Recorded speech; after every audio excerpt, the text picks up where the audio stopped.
सम्माननीय प्रधानमन्त्रीज्यू, मेरै पार्टीका केही मान्छेहरू पाउला र खाउला भनेर यहाँका पछि कुदेका छन्। सम्माननीय प्रधानमन्त्रीज्यू, तिनीहरूलाई मन्त्री दिनुहोस् न, किन विलम्ब गर्नुभएको? हिरिक हिरिक हिरिक भएका छन् बिचराहरू मन्त्री खानका लागि। प्लिज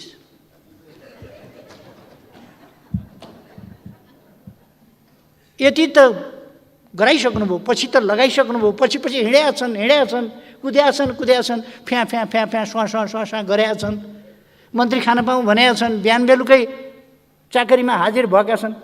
मन्त्री दिनुहोस् प्लिज, दिनुहोस्।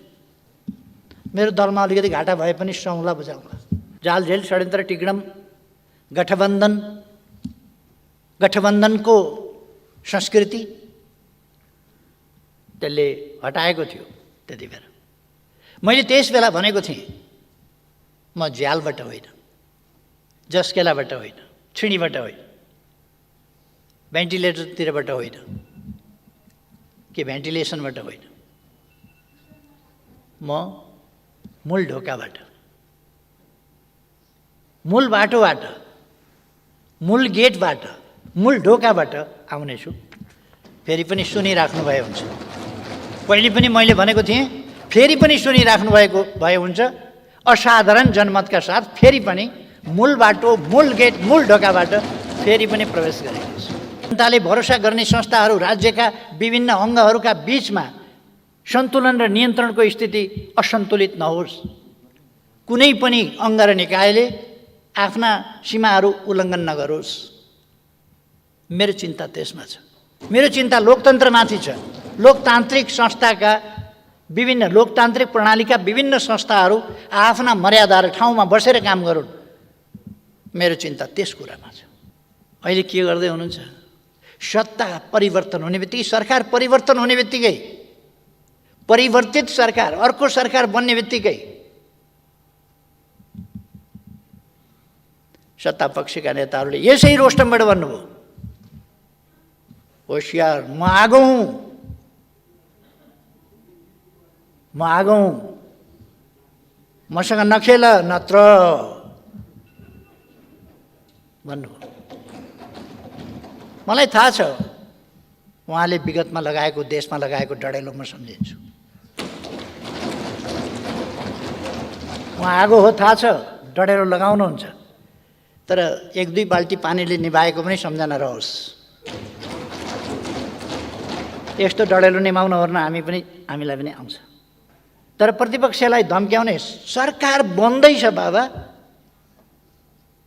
धम्की, म आगौँ, धम्की, मसँग नखेल, धम्की।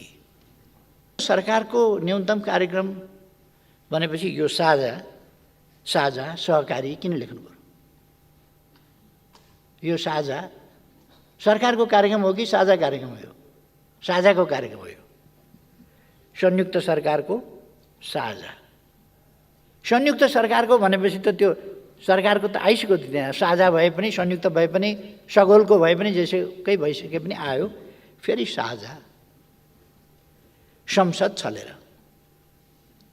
संसद किन छल्नु पर्यो? आज किन प्रस्तुत गर्न सक्नु भएन? सरकारले आज किन संसदमा प्रस्तुत गरेन? त्यसलाई कुनै मान्यता दिने कि नदिने? त्यो सरकारले पेश गरेको हो भनेर ठान्ने कि नठान्ने? किनभने संसदमा त आएन। संसद चलिरहेका बेला छलेर किन गर्नु पर्यो? सायद तपाईहरूको गहिरो समझदारीको कारणले सबै नेताहरू फोटोमा आउनुपर्ने होला। यहाँ पेश गर्दाखेरि एकजनाले पेश गर्नुपर्ने होला, सरकारको तर्फबाट पेश गर्नुपर्ने होला। अनि ओहदामा नभएको, सरकारी ओहदामा नभएको मान्छेको त फोटो नआउला। त्यसो भएर गठबन्धन भन्ने छ नि, गठबन्धनको फोटो आउनै पर्यो। अर्को पनि त्यस्तो व्यवस्था तपाईँहरूको एउटा छ नि, चलिराखेको छ नि, हुन्छ हुँदैनको सरकार सञ्चालनको संयन्त्र। तर यो संयुक्त सरकारको साझा न्यूनतम कार्यक्रममा मैले हेरेँ, विभिन्न अनुहारहरू खोजेँ, विभिन्न अनुहार देखिन्छ। नेपाली कांग्रेसको अनुहार कहीँ पनि छैन। अचम्म लाग्यो। नेपाली कांग्रेसको अनुहार कतै छैन यसमा।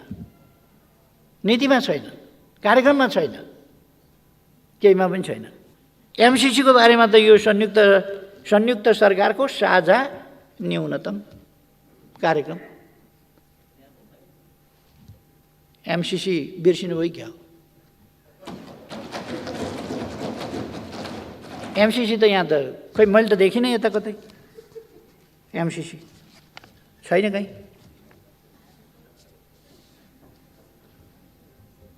अनि केपी ओलीले कतै एमसिसी पास गर्नुपर्छ भनेको क्लिप खोजेर वातावरण बनाउन खोज्नुहुन्छ।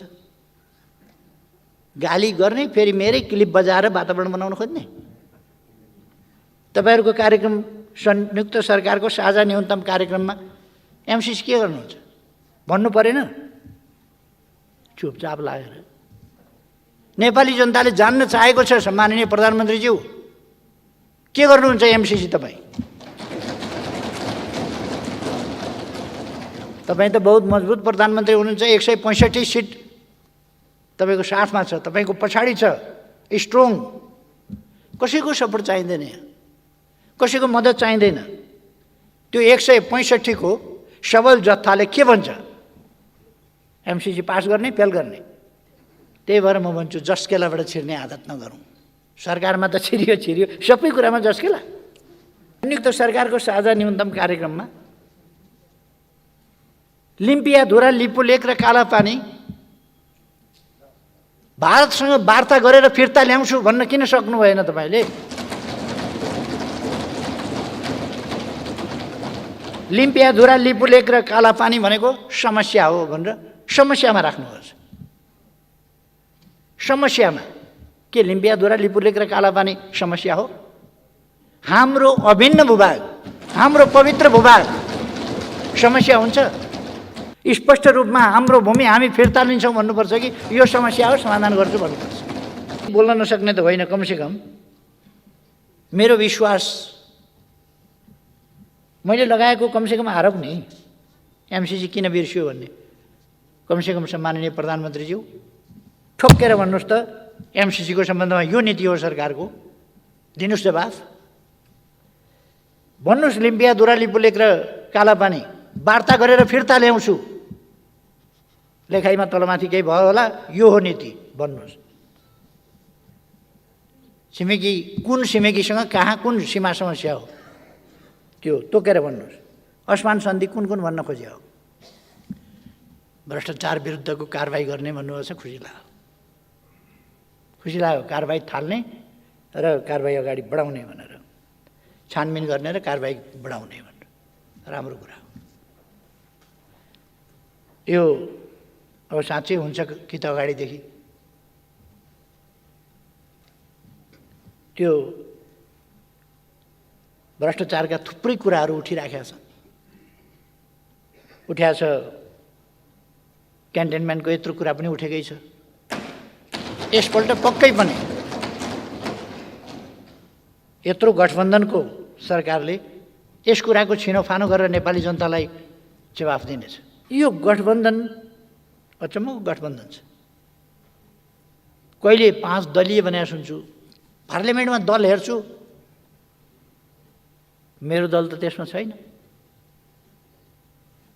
स्मरण रहोस्, नेकपा एमाले गठबन्धनमा छैन, प्रतिपक्षमा छ। अनुशासनहीनता र अराजकता अन्त्य गर्ने यहाँहरूले प्रतिबद्धता जनाउनु भएको छ। यसमा यो शाब्दिक मात्रै हो कि व्यवहारमा हो? पार्लियामेन्टभित्रको अनुशासनहीनता र अराजकता त्यसलाई नियन्त्रण गर्ने काम चाहिँ सत्तापक्षको हुन्छ कि हुँदैन? कि त्यसलाई बखप गर्ने सत्ताको लागि? पार्टी फुटाएर सरकार गिराउने बनाउने खालका खेल, किनबेच आदि कुराहरूका खेल, यिनले लोकतान्त्रिक संस्कृतिलाई बढावा दिँदैन। गठबन्धन कहिलेका निम्ति, एकछिनका निम्ति आवश्यक हुन पनि सक्ला। गठबन्धनको संस्कृति भनेको कुनै लोकतान्त्रिक संस्कृति होइन। लोकतान्त्रिक संस्कृति विचारमा आधारित हुन्छ, स्वार्थमा आधारित होइन। गठबन्धन स्वार्थ आधारित हो, विचार आधारित होइन। देश बनाउने हो भने विचार आधारित राजनीति अगाडि बढाउनुपर्छ। लोकतन्त्रका आधारभूत मूल्य मान्यतामा केन्द्रित भएर अगाडि जानुपर्छ। अदालतले भन्यो भन्दैमा अदालतले एउटा बेन्चबाट एउटालाई ज्यानमारा भन्छ, एउटा अदालतले अर्कोले उसलाई चाहिँ बाइज्जत रिहाई गर्नु, ऊ चाहिँ नि कुनै अपराधमा संलग्न छैन भन्छ। अदालतले एकपल्ट भन्यो भन्दैमा त्यही कुरा सत्य हुन्छ भन्ने छैन। अदालतको फैसलालाई सम्मान गर्छौँ हामी, मान्छौँ हामी, तर गलत छ भन्यो भने सही छ भनेर भन्न सकिन्न।